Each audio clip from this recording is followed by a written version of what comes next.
Ciao amici, ciao a tutti. Il sito che vi faccio visitare oggi è incantevole.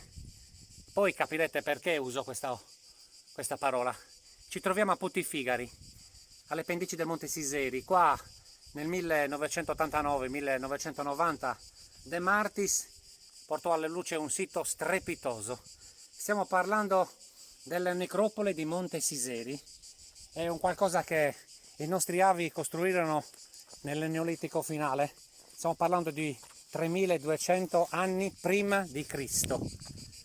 I nostri avi avevano il culto dei morti e tutto è sfociato poi in questa meravigliosa Domus de Janas, detta Sincanto. Ora noi entriamo con un po' di luci e in religioso silenzio notiamo la bellezza.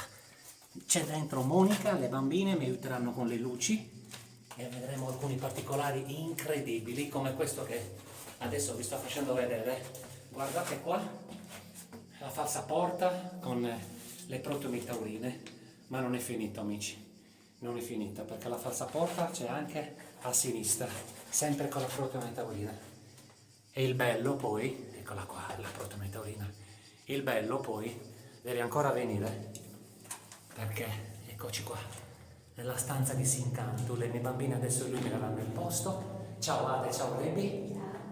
Meraviglioso, meraviglioso ragazzi. Ci vorrebbe un filmato di 2 giorni, un filmato di 2 giorni per dimostrare quanto è bello questo sito. Guardate la colonna e guardate poi come si slegava questa, come si snellava la Domus de Gian di Sincanto.